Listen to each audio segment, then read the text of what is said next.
buenas noches, bienvenidos sean ustedes, amigos, amigas, a Economía Social, este espacio de economía, negocios y finanzas que realizamos la revista Fortuna en colaboración con todo el equipo de la tripulación Astillero. Soy Claudia Villegas y en la producción Juan Manuel Ramírez me acompaña, Yared Arciniega, y me da muchísimo gusto saludarlos, darles la bienvenida a este día, a este 10 de marzo de 2024, cuando son las 8 de la noche con un par de minutos en donde estamos observando qué sucede en el Senado de la República.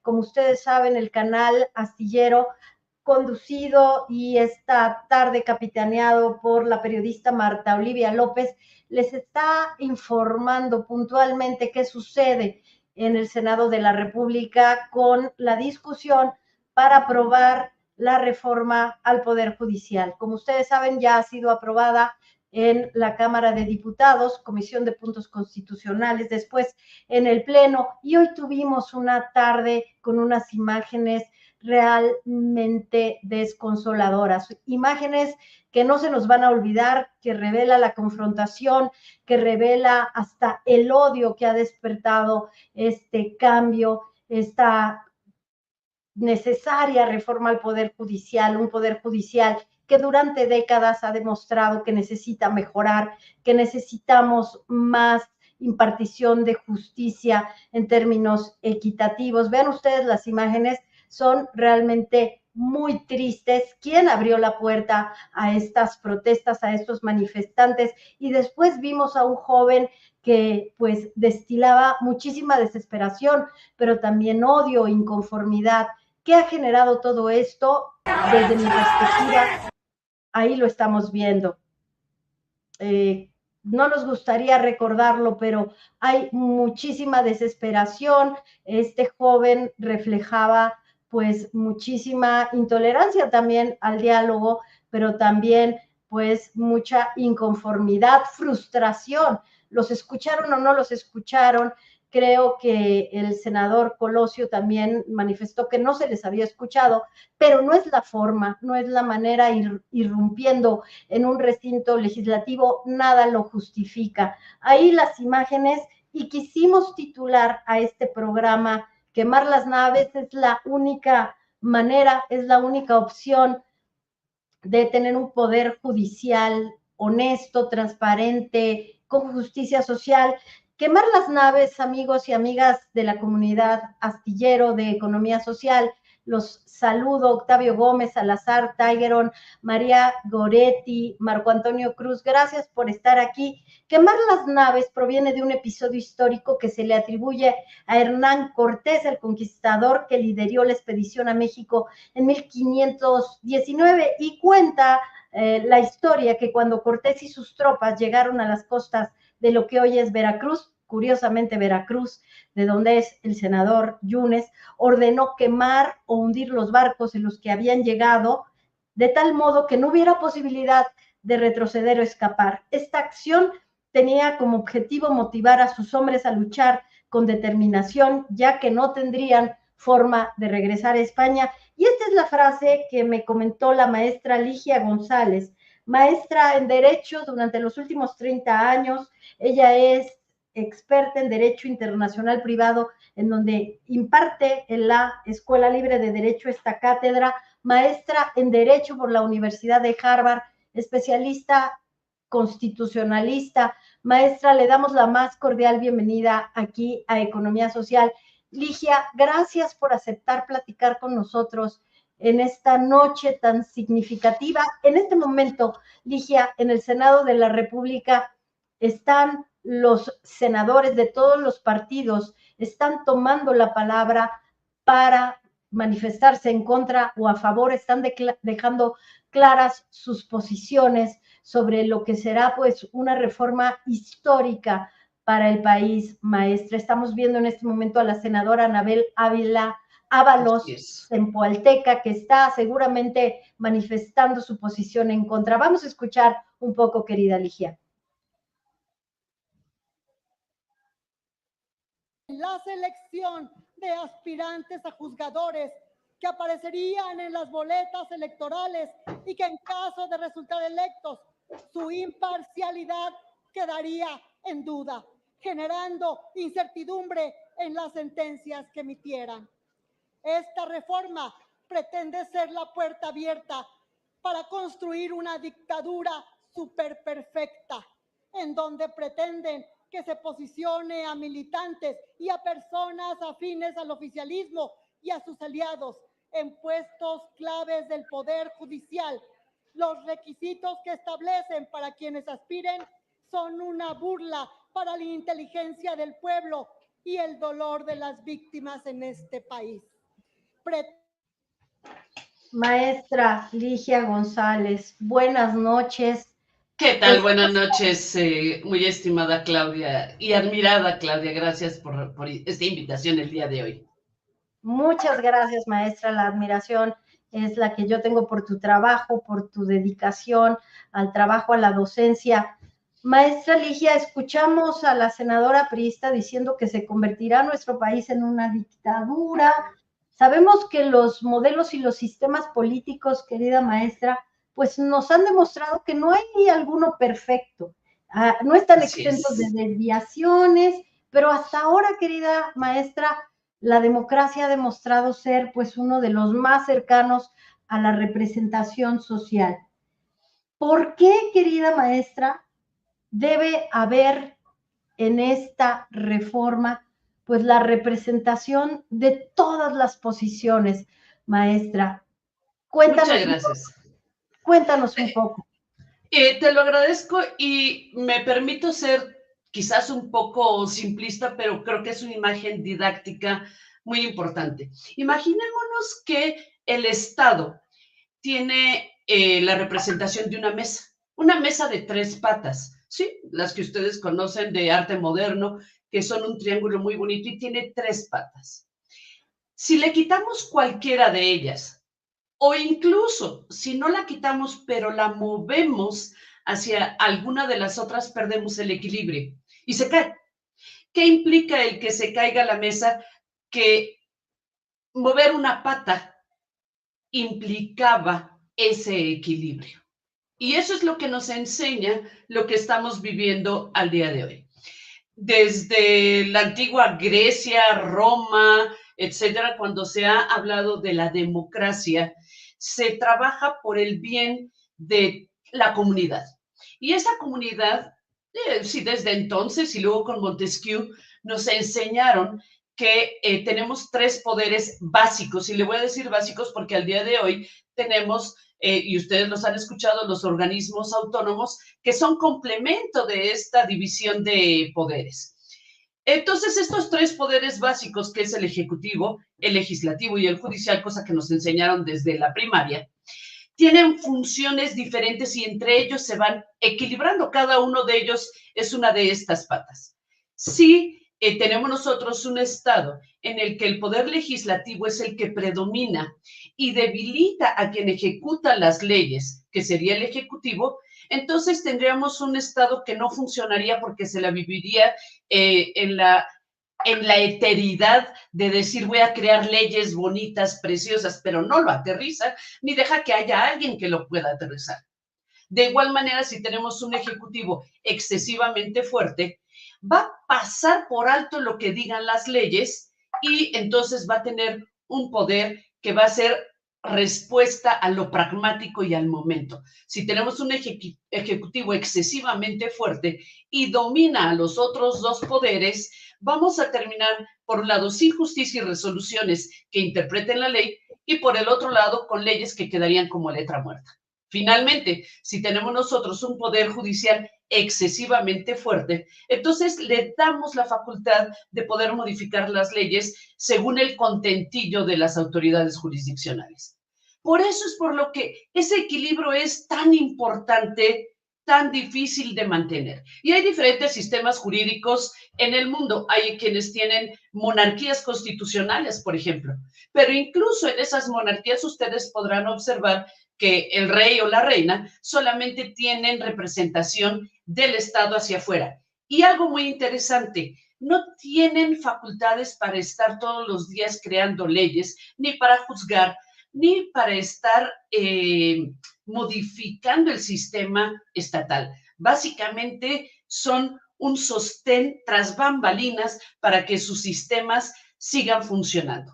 Y se dan con parlamentos muy importantes que pueden llegar a cambiar los sistemas jurídicos de un país. En fin, tenemos de todo. ¿Qué es México? Bueno, México es una república representativa federal. Y esto viene en nuestra Constitución de origen, y esto creo que es fundamental y muy importante. La esencia del Estado mexicano, desde que buscó su libertad, y lo plasmó esto desde 1824, por cierto. Y no me crean a mí, les invito a que por favor abran un documento extraordinario que se llama Los Sentimientos de la Nación de Morelos. Y en él nos explicaba el mismo Morelos por qué esta división de poderes, claro, con palabras de ese entonces, era tan fundamental. La Constitución de 1824 concibe al país como una república, que es esa división en tres poderes. Por cierto, ustedes podrán ver que a lo largo de la historia, cuando las repúblicas caen, llegan a la dictadura. Y esto está demostrado en Roma, quedó demostrado con el sistema de Hitler, y bueno, hasta para que se rían un poco, quedó demostrado en la Guerra de las Galaxias. Cuando la república cae, llega la dictadura. ¿Por qué? Porque se acumula en poder en una sola persona o en un solo grupo de personas. ¿Qué pasa con nosotros, con el sistema judicial? Que tenemos que tener, al igual que con los otros dos poderes, eficiencia, honestidad y sobre todo que nos garantice la buena y sana convivencia que nos da la paz. Esto no quiere decir que los otros dos poderes no lo deban de hacer. El poder legislativo tiene la obligación de darnos leyes que equilibren los intereses de un pueblo tan diverso como el mexicano. Y el poder ejecutivo tiene como obligación principal darle vida a estas leyes, no a dominar, no a dictar las leyes. Tiene la obligación de hacer que las leyes se cumplan. Y el poder judicial es el que juzga cuando se rompe esas normas. Cuando nosotros leemos nuestra Constitución, la de 1917, que en realidad fue una modificación de las anteriores, vamos a ver un punto que es incontrovertible. Quisimos ser una república con esta división de poderes, con más o con menos matices, pero es una república. No es una monarquía, pero tampoco es un sistema parlamentario. ¿Y qué implica esto? Que el poder ejecutivo cumpla sus funciones de ayudar a que las leyes estén para todas y cada una de las personas. Que el legislativo vea por estas leyes. Y, por cierto, dentro del legislativo podríamos llegar a considerar lo que le llamamos el constituyente permanente. Y aquí hay un tema muy interesante. Los constitucionalistas grandes nos explican que es muy diferente ser el constituyente originario, es decir, quien redactó, y otra cosa es quien viene a modificarlo, lo cual nos dice que el que la modifica no tiene la facultad de desaparecer lo que está modificando, porque entonces se vuelve a convertir en un constituyente originario. Y si nosotros queremos un constituyente originario que modifique tanto lo que quería modificar que lo desaparece, bueno, entonces que no los digan y que sea efectivamente un nuevo constituyente y que empiece desde ceros, desde cenizas, el sistema en México. Pero por lo pronto no es así. Por lo pronto solamente puede modificar y no desaparecer la esencia del sistema mexicano, que es democrático, representativo, republicano y federal. Por cierto, lo federal es importantísimo porque reconoce en nuestro país que tenemos diferentes formas de pensar en cada uno de estos estados que nos componen y respetamos esa soberanía estatal. Si a través de modificaciones a la Constitución se va desapareciendo ese federalismo, pues también dejemos de ser hipócritas y digamos que ya no somos y no tenemos un federalismo. hasta dónde puede llegar el legislativo federal convertido en un constituyente permanente, modificador de la Constitución, que pueda llegar a desaparecer la Constitución en la cual nosotros estamos viviendo. Y la respuesta general es que no se puede, salvo que se declare de esa manera. Y para muestra un botón, el artículo 136 de la Constitución dice que en caso de que por alguna razón dejara de estar vigente los principios y las defensas de la Constitución, en cuanto termine ese movimiento que puede considerarse revolucionario, de manera automática la Constitución va a regresar a estar en toda su fuerza y vigor. Y si nosotros cambiamos de la Constitución la parte esencial de ser una república, pues quizás estamos violando incluso este artículo constitucional. Si nosotros tenemos cualquier movimiento que vaya en contra de estos principios de roca que le llamamos, de una federación y una república, tenemos un serio problema. Ligia, maestra, en términos, pues, muy claros nos has explicado sobre este equilibrio de poderes. Quisiera que revisáramos para toda la audiencia que nos acompaña 9 pequeñas láminas que constituyen la reforma al Poder Judicial. Vamos a ver que aquí el objetivo, maestra, es la integración de la Suprema Corte de Justicia, que cumpla con preceptos como la eficiencia, la austeridad y la transparencia en el máximo tribunal.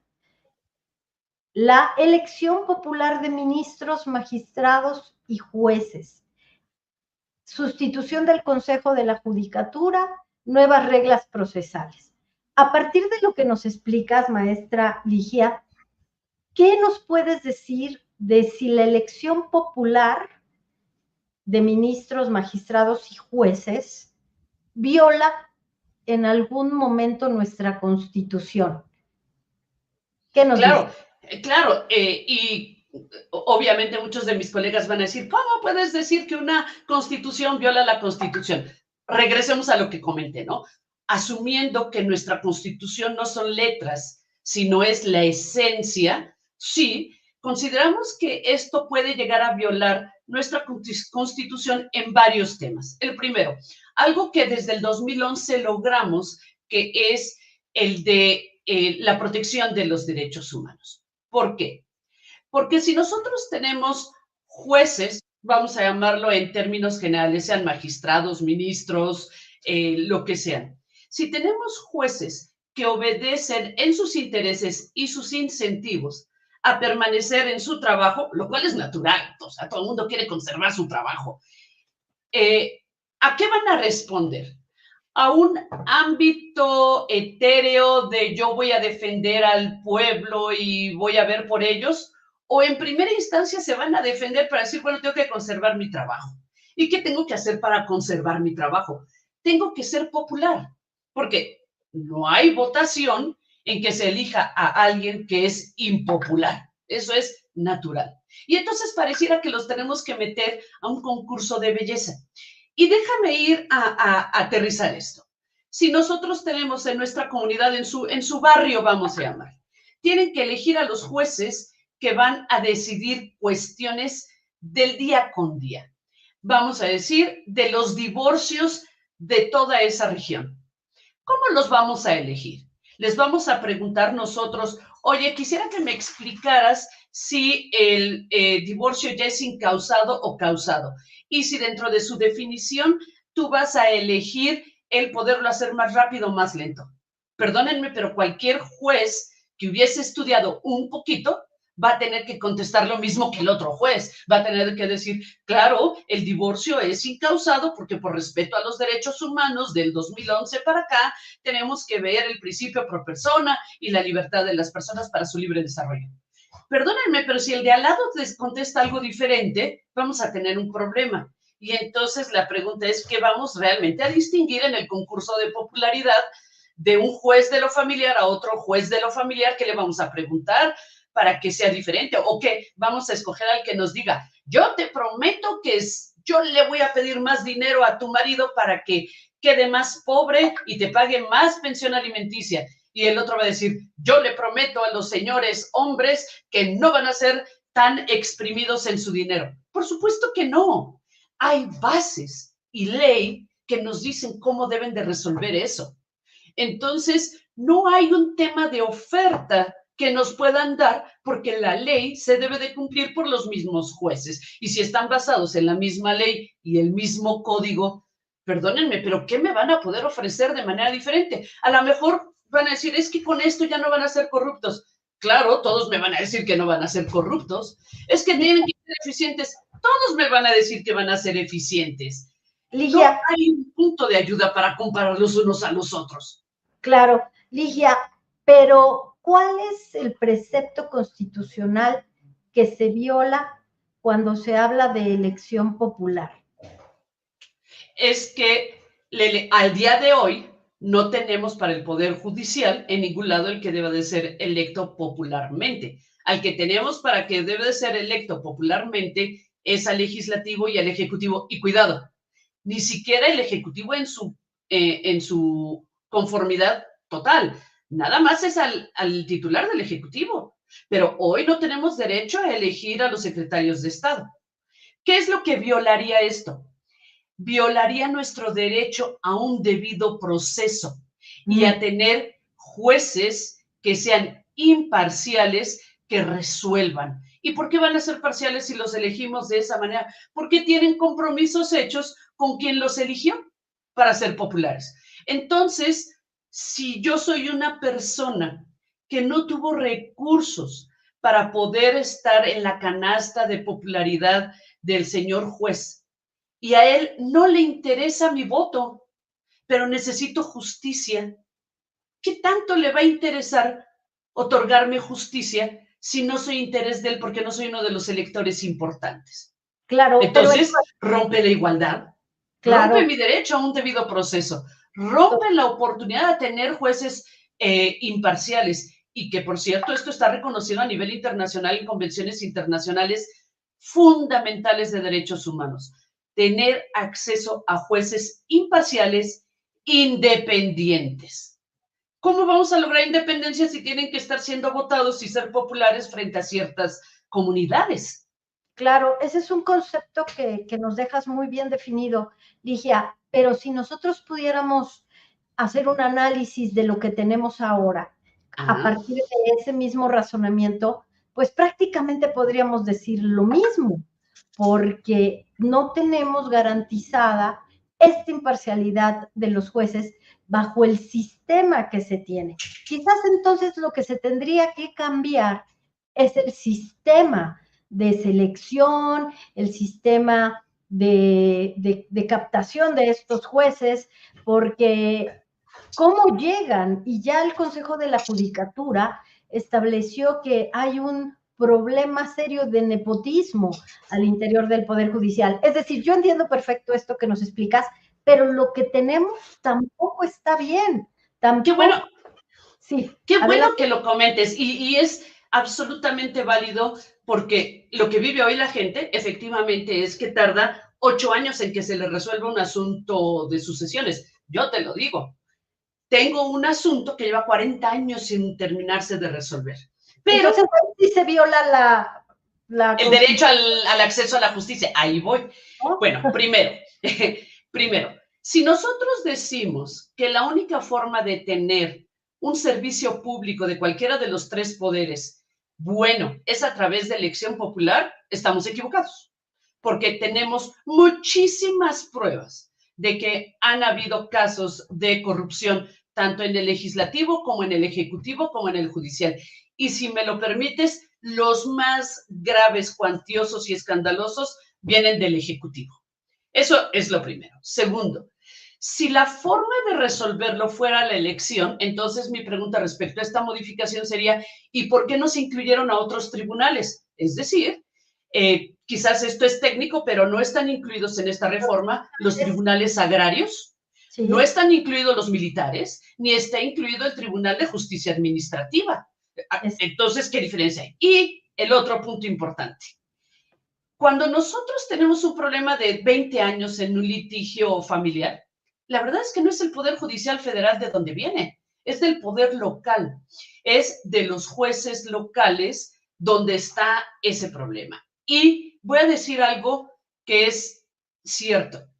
A nivel de la OCDE y a nivel de los países desarrollados, México tiene una quinta parte de jueces de lo que deberíamos de tener. Claro, ¿cómo le pedimos que resuelva más rápido a una jueza con la que platiqué la otra vez, que le están subiendo de 4,000 a 8,000 expedientes al año?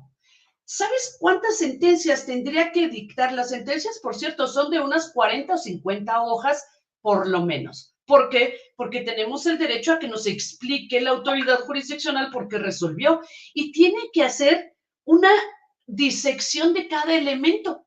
¿Cómo le pedimos a una jueza que dicte 8,000 sentencias en un año de 40 hojas bien hechas, escuchando a toda la gente? Perdónenme, es que por lo menos tendríamos que tener 5 veces más autoridades jurisdiccionales. Ese es lo primero. Segundo, que las leyes las han ido complicando. Podrían ser mucho más sencillas. Y la justicia que todo mundo ve y que le duele de que tardó muchos años, de que se vendió el juez, el 90% de esos casos son a nivel local. El resto son a nivel federal. Y claro que a nivel federal hay corrupción, pero quisiera ver yo los expedientes que estén judicializados, debidamente judicializados. ¿Por quién? Pues por el Ministerio Público y las fiscalías. ¿Dónde está en esta modificación una corrección de cómo deben de ser las carpetas de investigación de las fiscalías, de cómo los policías deben de actuar? Si nos vamos a temas de corrupción, bueno, por favor, tú le puedes pagar a un fiscal local 5,000 pesos para que vaya a detener al yerno porque le cayó gordo que viera feo a tu hija. Tal cual. Y eso no tiene nada que ver con el Poder Judicial Federal, que es al que se está modificando. Entonces, la raíz de los problemas de la justicia en México no están en el Poder Judicial Federal, que es el que se está modificando. Y segundo, ¿dónde están los recursos para que las autoridades jurisdiccionales tengan suficiente dinero para tener una defensoría pública correcta? Los defensores públicos hoy no tienen la misma capacidad que, desgraciadamente, muchos abogados privados. Los hay muy buenos, por cierto. Hay unos defensores públicos que han hecho cosas extraordinarias, pero son la excepción.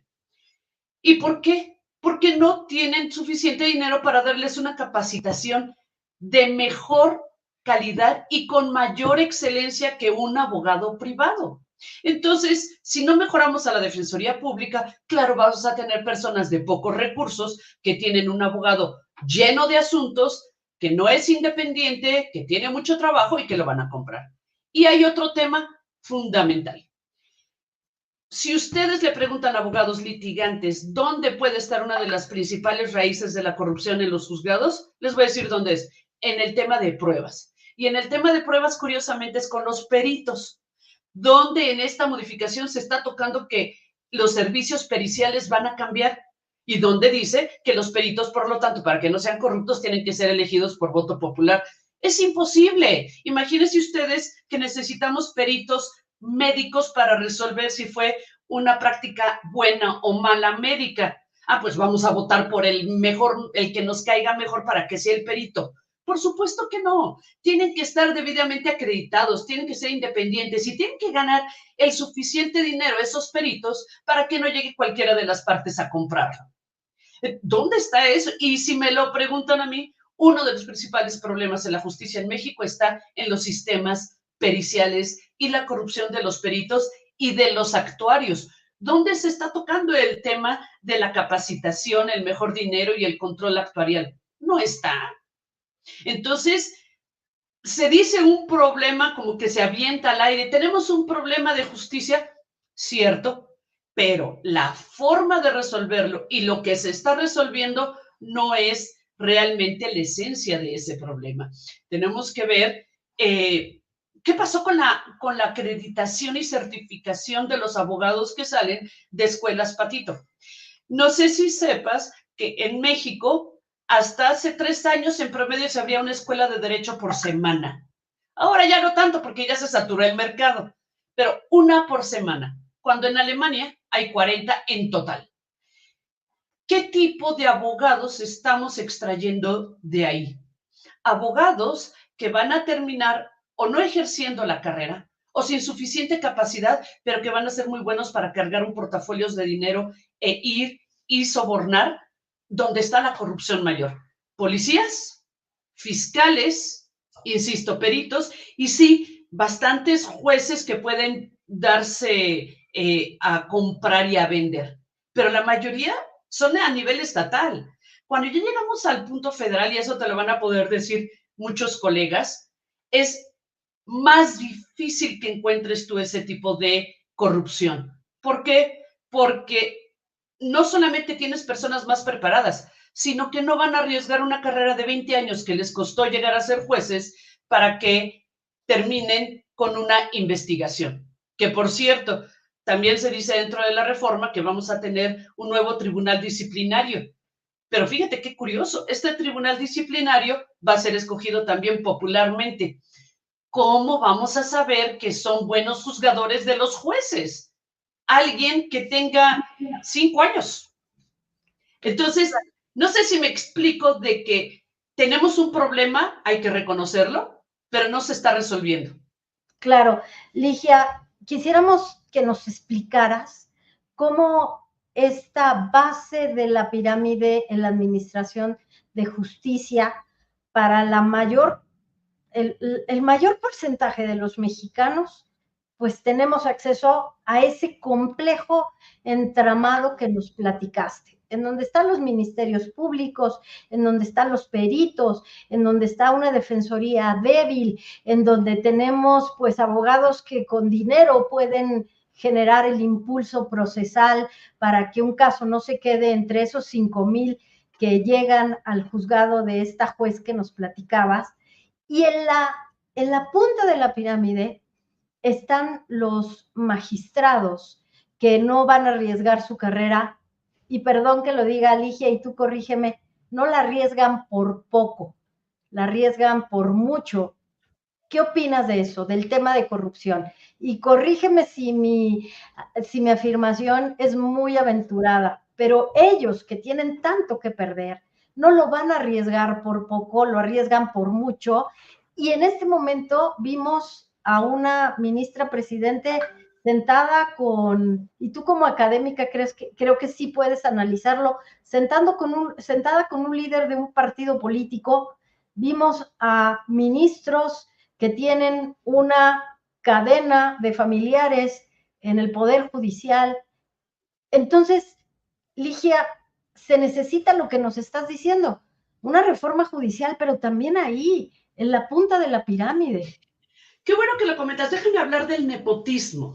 Fíjate que he entrevistado a varios magistrados, jueces, etcétera, y alguno de ellos me dijo, es que, maestra, fíjese lo que sucede en el Poder Judicial Federal. Tenemos muchísimo trabajo, mucho trabajo. Cuando hay esa cantidad de esfuerzo, es como los militares. Los militares viven, crecen y se desarrollan en el ambiente militar. Y entonces tienen mucho trabajo, es de 24 horas, muchas veces tienen que estar los jueces de amparo, y todo el mundo lo sabe, tienen que estar fines de semana trabajando ahí. Se casan y tienen hijos. Una de dos, o integran a su familia para que sepan a qué se dedica la jueza o el juez, o se van a terminar divorciando, porque van a decir, tú ya te vas a trabajar y no nos pelas a nosotros. ¿Cuál es la historia hoy de esos juzgadores? Sus hijos crecen en ese ambiente, igual que los militares, y yo soy hija de militar. Y entonces los hijos aprenden ello, y es como cualquier otra profesión y oficio. Los hijos de los panaderos, los hijos de los campesinos, que aman lo que hacen sus padres. Entonces nosotros ya hoy tenemos generaciones de muchachos que nacieron y crecieron y vieron la carrera judicial. Y entonces cuando su papá llega a ser magistrado, ellos ya están terminando la carrera de derecho y quieren entrar a trabajar. Y entonces dicen, oye, papá, quiero ser lo que tú eres. Y que les dices, no, fíjate que debes de hacer otra cosa diferente a lo que yo hago porque está prohibido. Y entonces Sí, o sea, No. no le puedes decir eso. Y aprendieron eso y entonces ya vas a tener tú generaciones, eso es cierto, de jueces y magistrados que son el papá y el hijo, muchísimos de ellos, o de sobrinos. Pero es Y una cultura, entonces, Alicia, es una cultura. ¿Estás de es, acuerdo? Es una es, cultura con una posibilidad. Yo te voy a dar un ejemplo, maestra. Yo soy periodista. El papá de mi hijo es periodista. ¿Y qué crees? exacto, Yo le pedí a mi hijo que no fuera periodista, que se abriera su camino wow. él solo, que se lo abriera solo y que estudiara ingeniería en ciencia de datos. Porque desde mi perspectiva, maestra, tenemos que romper, tenemos que abrir la posibilidad a otras carreras y lo que necesita el país. Pero claro, igual yo se lo pido porque ser ingeniero en ciencia de datos le da un mejor futuro que ser periodista, pero en la cultura de las familias, de abogados, de magistrados, de ministros, De doctores, de doctores, de maestros.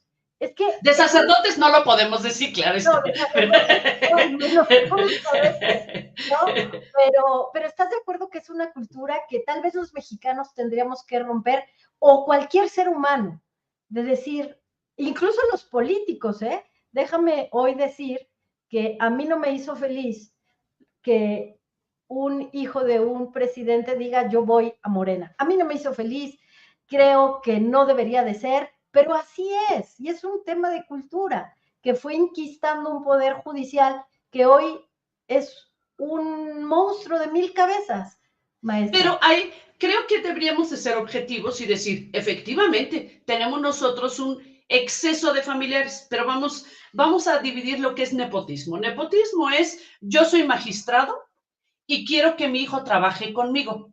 Por favor, no le hagan exámenes, no diga nada y viene para acá. Es más, ve los notarios. Sí, ¿Saben que el tribunal, el que va a decidir quién es notario es el gobernador? Y le hablo a mi compadre, el gobernador, quiero que mi hijo sea notario. Muy diferente a la Ciudad de México, en que hay muchos hijos de notarios que han tratado de ser notarios y no lo han logrado porque tienen a un panel de iguales seleccionándolos.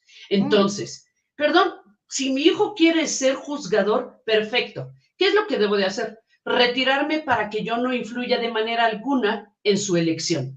Nepotismo es que yo diga, quiero que venga a trabajar conmigo, quiero que esté en la puerta mi secretario, etcétera. ¿Por qué? Porque eso sería tanto como aprovechar el poder que yo tengo para poderle dar trabajo sin atender a sus cualidades. Pero si es mi hijo que quiere serlo, a lo mejor ponemos reglas muy específicas. Por ningún motivo podrás estar dentro del panel de eso. selección de tu distrito o de tu circuito. Perfecto, que vaya, yo estoy en la Ciudad de México y que vaya al circuito de Veracruz para que los magistrados de Veracruz le hagan el examen. Y hasta podemos poner que haya exámenes ciegos, es decir, que no se sabe quién se está examinando, y con eso acabamos con el nepotismo, que sí existe, pero hay otra parte que no es nepotismo, es cultura. Y entonces también podríamos decir por qué en los otros dos poderes tenemos también 1000 familiares de todo tipo que están también ahí. Eso es lo que, Entonces, esta era otra de mis preguntas. ¿Por qué en este momento estamos enfocados a reformar con esta gran fuerza al Poder Judicial y no hacemos lo mismo con el Poder Legislativo y incluso el Poder Ejecutivo? Porque hoy tenemos a un padre y a un hijo que son representantes del Poder Legislativo que nos está demostrando que tenemos un gran problema de cultura y que estamos tratando de resolver con un voto popular en donde le trasladamos al pueblo la responsabilidad de esta transformación que puede afectar la vida de millones de mexicanos y mexicanas. Maestra. Incluso déjame comentar que el sistema de elección, con el ejemplo que acabas de dar, nos demuestra que no acaba con el nepotismo. Bueno, o sea, al contrario, ¿cómo? Si tú tienes, y esto es importante, ¿cómo es que se va a elegir? Déjame ir a nivel de ministros de la Corte. ¿Cómo se van a elegir? Van a ser 9. los van a proponer los tres poderes. Si los tres poderes estuvieran realmente equilibrados, estaría yo de acuerdo, que fueran absolutamente independientes, pero al día de hoy, tú tienes a dos poderes que tienen el 100% de la misma ideología, control y origen. Entonces, ¿qué va a pasar? Que ellos van a poner dentro de la manera en que Dios les dé a su leal saber y entender la manera de proponer las ternas o las 10 personas que van a formar parte de ellos. Imagínate que yo, poder legislativo, propongo a 10 y dentro de ellos está Juanito López. Y del otro lado, el Poder Ejecutivo también propone a 3 y dentro de ellos está Claudia López. ¿Qué va a pasar? Que son hermanos. ¿Qué evita que no los pongas dentro de esa terna? Nada. Y entonces luego dicen, sí, pero los va a elegir el pueblo. Perfecto. Y les van a poner dentro de todo esto su currículum, etcétera. Aguas, fulanito de tal es primo hermano de fulanita de tal. No. Y luego tenemos, y aquí es donde está el problema de por qué hay una concentración excesiva de poder. Si tú tienes al día de hoy que 3 van a ser elegidos, directa o indirectamente, por el Poder Legislativo, 3 por el Poder Ejecutivo, elegidos, porque nos van a decir a quiénes podemos escoger o no. Y los otros 3 del Poder Judicial dirían, oye, pero el Poder Judicial tiene a 3 que pueda poner. Bueno, primero, en las votaciones de la Suprema Corte, obviamente estos 6 van a dominar sobre estos 3, por mucho que hayan sido propuestos por el Poder Judicial. No solo eso, déjame ir a la segunda generación. En la segunda generación de ministros de la Corte, ¿qué va a pasar? Que estos 6 van a tener poder para decir quiénes son los 3 propuestos para que sean sus coministros en la siguiente vuelta. ¿A qué equivale esto? Que en 2 generaciones de elección, el 100% de la Suprema Corte perteneció al mismo partido en el poder. Es así de simple y sencillo. ¿Y qué es? Maestra, estamos con información de que hay voto a favor por parte del senador Yunes. Vamos a verlo, lo tiene. Claro, por favor. Vamos con él. Para crear un nuevo modelo de impartición de justicia.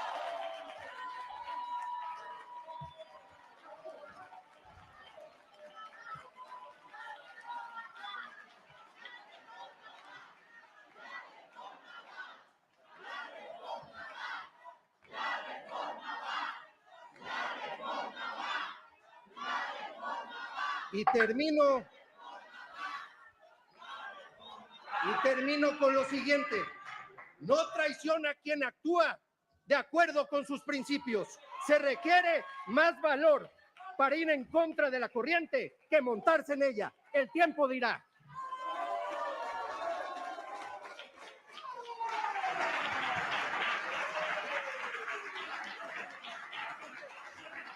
Asamblea, honorable asamblea.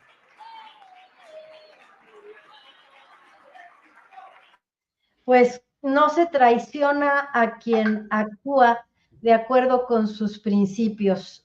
Un aplauso para el senador Yunes y al parecer, maestra, esto que estamos analizando de la forma, en el fondo cambia, en la forma cambia y vamos a tener una nueva manera de elegir a juzgadores, maestra.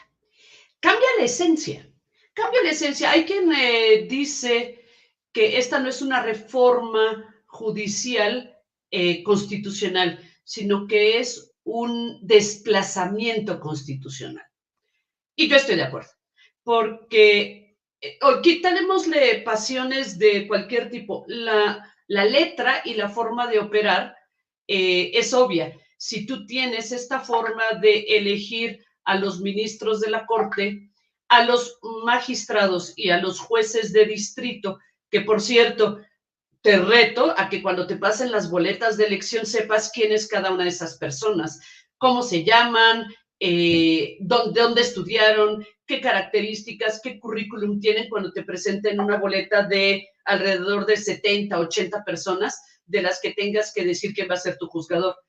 Y por cierto, estos son para el sistema federal. ¿Qué va a pasar en el sistema local? Una de las cuestiones que siempre se ha sabido en las adscripciones es que para que no te enquistes como juez en que tengas un cacicazgo, en que todo el pueblo sabe quién eres, en que te tengan que venir a pedir favores tipo el padrino, tiene que haber rotación. ¿Qué pasa con la rotación si tú elegiste a Juan López como tu juez y lo cambian de adscripción? Entonces ya realmente no te está atendiendo el juez que tú elegiste, ni el que le diste tu carta de recomendación. Déjame ir a otro tema, la famosísimo requisito de 8. La verdad es que no es lo mismo un 8 de la UNAM que un 8 de una universidad cuyo nombre no voy a decir, de Jalapa precisamente, en que entrevisté a una persona que venía con promedio de 10. ¿Y sabes que no sabía la diferencia entre lo federal y lo local? Y promedio de 10. Entonces, y en cambio, si me llega alguien de la UNAM con un promedio de 8, va a ser altamente respetable. Y estoy hablando de la Universidad Nacional. Entonces, tú realmente por ese 8 no vas a poder acreditar nada. Y lo que es peor, dice, y que tenga 9 de promedio en las materias que correspondan. No sé si has hecho tú la comparación de los 2,000 programas de estudio de las 2,000 diferentes escuelas, facultades de derecho que dan clases o que te dan título de derecho, como para poder hacer una homologación y equilibrio de los nombres de las diferentes materias para saber cuál es el 9 que voy a tomar en cuenta. El 9 de Derecho Constitucional comparado, el 9 de Sistemas Jurídicos Contemporáneos, el 9 de qué, quién lo va a determinar y cómo lo van a determinar. Y hay otro tema que es el de qué pasa con las personas y los jóvenes que quieran ser jueces. Para entrar a la carrera judicial tienen que empezar de meritorios, es decir, a sacar copias, literal, y van subiendo. ¿Qué pasa con el impulso para ellos y qué incentivo van a tener si saben que, imagínate uno que sea un ratón de biblioteca, uno muy bueno, pero de esos ratoncitos de biblioteca que les gusta estar estudiando, que no saben hablar en público, pero que dicta un ejemplo de sentencia que todos quisiéramos? ¿Cómo lo vamos a poner a competir en una votación después de 15 años que estuvo trabajando y que es un ratoncito de biblioteca? No va a querer, y si lo hace va a perder. ¿Por qué? Porque no es popular. Y entonces no va a haber incentivos para que los jóvenes quieran entrar a la carrera judicial, porque va a haber un momento en que van a llegar a un tope y tienen que enfrentarse a un proceso de votación y elección. Y para eso tienen que ser conocidos por los poderes que los van a proponer. ¿Y para qué tienen que hacer para ser conocidos? Y la siguiente es, ¿qué va a pasar con la justicia del día con día? A ver, todo el mundo dice es que esto va a ser los jueces que me van a atender. Creo que se va a privatizar la justicia. ¿Por qué? Porque un juez que fue electo y que lo único que quiere es volver a ser electo, va a tratar de quedar bien con quien es influyente para proponerlo. Y seguramente no es la señora que está en la esquina que trata de tener justicia porque su marido era un maltratador. Es más, este marido maltratador tiene el suficiente dinero para ir a comprar a este juez. Entonces, se va a privatizar. Maestra, está privatizada ya la justicia en este país. Lamentablemente, eso pasa. El impulso procesal en los juzgados va con dinero para copias. La última pregunta, maestra, agradeciéndole su perspectiva, agradeciéndote, Ligia, porque quedamos en hablarnos de tú y volver a platicar. La última pregunta que yo te quiero hacer con este esquema, yo doy clases en la UNAM y a mi clase llegan diferentes niveles de preparación, de entusiasmo, de perfiles, y llegan todos con una base pareja. En la UNAM, al menos todos pueden acceder a los mismos niveles de conocimiento. Hoy escuché que un ministro de la Suprema Corte dijo, yo comencé sacando copias, comencé limpiando lugares, yo comencé desde abajo y hoy llegué a ser ministro. ¿No crees que hay una oportunidad, maestra, de que esos chicos que tuvieron que estudiar en una escuela, y a lo mejor estoy romantizando y en contra de la meritocracia, de un sistema que ha dejado a millones de mexicanos con la única posibilidad de estudiar en una escuela patito? ¿No crees que hay la posibilidad de que esos chicos que empiezan también sacando copias aprendan y puedan convertirse en buenos abogados primero, en buenos conocedores de la ley, que generemos un sistema de verdad en donde haya posibilidad para todos? No solamente los de la gloriosa Escuela Libre de Derecho, que tiene grandes abogados, o la escuela incluso en la Facultad de Derecho, querida maestra. Sí, que es la que yo admiro muchísimo a quienes vienen de la... Y por eso no puse de ejemplo a la Libre de Derecho, porque además nuestro sistema de calificaciones es tan diferente que quisiera saber cómo se le va a hacer para equipararlo, ¿no? Pero tenemos un problema. Los valores más importantes de las personas son su vida, su salud, su libertad y su patrimonio. Y en ninguno de ellos creo que podemos decir que echando a perder se aprende. Entonces, no, a mí no me gustaría que un estudiante de una facultad de medicina patito, que no tiene idea de la diferencia entre la sal y la cocaína, me atendiera. No me gustaría que si a mí me detiene el Ministerio Público corrupto, me defendiera alguien que, pues igual y la sabe o no, o que fuera el juez de ello. Y qué bueno que lo comentas, porque si vamos a tener jueces penales de melatencia, y melatencia es, me late que sí es culpable. No, espérame, no es de melate, y no sé, ¿cómo echando a perder se aprende? ¿Me vas a mandar a la cárcel porque estoy aprendiendo? No, yo necesito al mejor juez experimentado. Y qué pena, claro, pero el problema no es de estos muchachos que fueron a la escuela patito. Fue quien dio autorización para que esas escuelas están sacando abogados, médicos, ingenieros, que se caen edificios, etcétera, etcétera.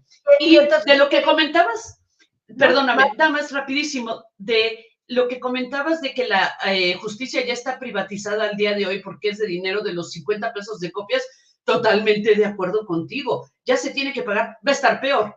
Es decir, yo quisiera que me convencieran que eso no va a suceder por el solo hecho de que a la persona le eligió a alguien que ni conoce ni cómo lo conoce. Es decir, está bien, hay que arreglarlo, pero ¿cómo lo vas a arreglar? ¿Y sabes dónde está? Ya sé que voy a regresar a lo mismo, pero si tú tuvieras 5 diferentes jueces para hacer eso, no tendrías que estar pagando para que se acelere mi proceso porque todo va a ser rápido. Y las copias, perfecto, ¿dónde están las fiscalías anticorrupción para poder castigar de que las copias, que por cierto, normalmente no las manejan los jueces, las manejan los sindicatos de quienes están ahí para que les puedan pagar y vender esas copias? O sea, maestra, Ligia González, nos tenemos que despedir, pero yo te quiero invitar que regresemos a platicar sobre este tema. De verdad que nos explicaste desde lo esencial, lo básico de la división de poderes.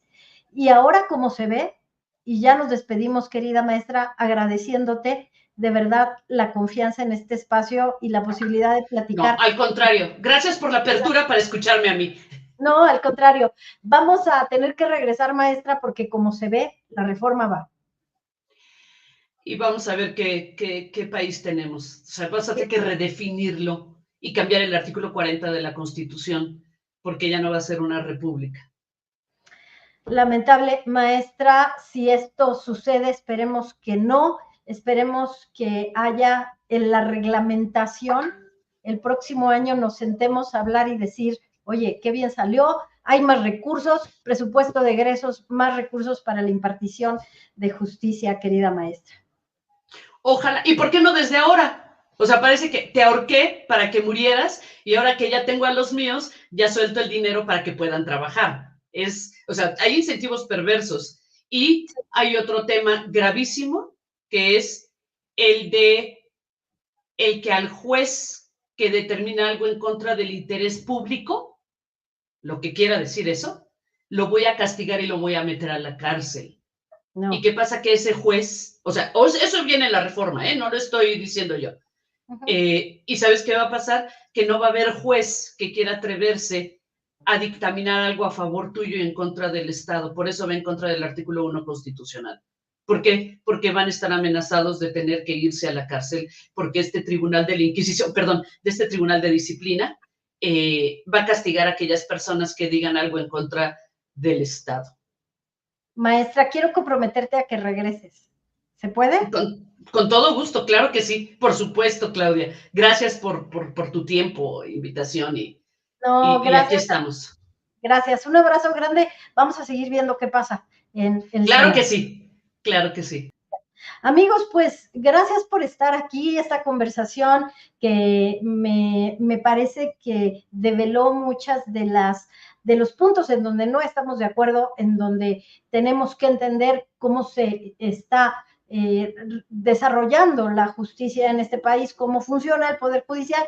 Yo estoy de acuerdo con este asunto que nos decía la maestra Ligia González, maestra de Derecho por la Universidad de Harvard, de la Escuela Libre de Derecho, que hace falta una reforma administrativa, más recursos, pero desde mi perspectiva, que haya cancha pareja para que todos y todas podamos acceder no solamente a la justicia, sino también a ser parte del sistema judicial. Juan Manuel Ramírez, gracias, amigos todos, Celina, Gaby, Rodrigo, Tanislao, toda la gente que estuvo por acá, los que decidieron irse como Viridiana, gracias por quedar acá, Lua, Lara, Rodrigo Mariano, gracias. Esto fue Economía Social. Quédense, por favor, aquí en Astillero.